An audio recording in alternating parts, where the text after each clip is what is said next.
Imagine deleting a selfie, maybe second-guessing the picture, feeling a little self-conscious, and then immediately getting a beauty ad.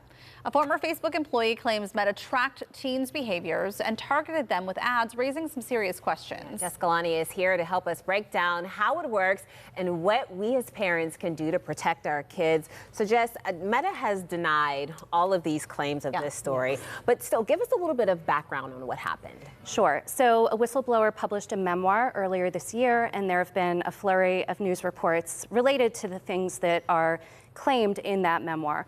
So the whistleblower says that allegedly Facebook would kind of brag to, and she worked until I think 2017. So that was when it was still Facebook, not rebranded as Meta. And she said that they would brag to potential advertisers about all of the things that they could do with the data information they collected. One of the things that they promised was being able to serve beauty ads to teens with low self-esteem. Wow. Okay. All right. So, and again, she felt empowered in some way to kind of reveal what she claimed was happening because she wanted to protect the greater good in some way. But can you tell us a little bit about how Meta can tell when someone is vulnerable based on what she is claiming? Yes, so this phenomenon is called psychographics, and it's actually not something that's just unique to Facebook. It's common in marketing, especially in the big data space, where marketers will take and collect information from our consumer behavior and from our online behavior and try to make predictions about how we feel about politics, what kinds of products we might be interested in buying. And this was actually something that came up in 2018 with regard to Facebook when there was the Cambridge Analytica scandal, which involved a third-party application that was serviced through Facebook, Meta, and they actually were mining our data to serve political ads to try to shape our political discourse. Right. Wow. And so now they're paying attention to what we're deleting, at least allegedly. Why is that so important? Well, I think that, the takeaway that I have from this is that everything, even things we think that don't matter, everything's kind of collected and being made meaningful by either data brokers, if it's in another space, or by, these platforms that when we agree to terms and conditions, we do allow them to take a lot of intrusive collecting of our information. Whether it be deleting, unfollowing, liking, archiving, all of that matters to these platforms because they can make inferences about it. Well, I think the ads are really interesting in particular. This is not in relation to deleting anything per se, but I was on TikTok over the weekend. I saw one ad for this face, like it zaps your face. You just smooth it over. I forget what it was called. Okay.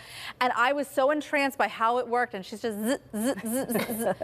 Next thing I know, every other ad I was getting was for this very thing because I watched it for too long. Yeah. Even the amount of time that you're watching something, that can feed into what you're going to be served next.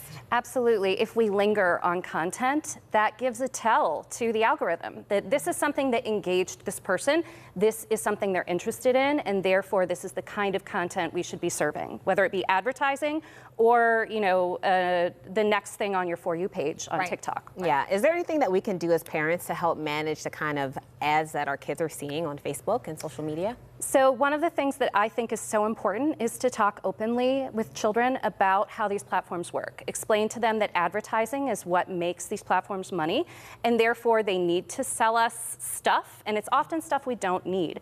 It's stuff that we, might be interested in.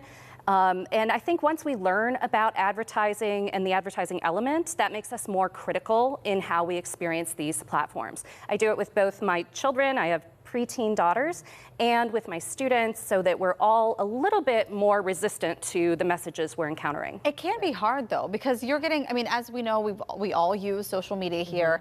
As you're scrolling through, it can be very easy to get totally immersed in everything that you kind of forget that some of them are almost subliminal messages that are being fed into you. Yeah, and it's such an intimate experience that we have. It's not the same as, everyone gathered around the hearth with the television set and we're all seeing the same thing and we can talk about it. Instead, it's on these little handheld devices that we see in intimate ways that are fed to us individually. So that really changes our relationship with it and makes us more vulnerable to it. Right. Oh, good stuff. Well, and it's just a reminder, too, that we need to be talking to our kids, especially if they have devices and if they have social media. Yes. For sure. Well, thank you so much.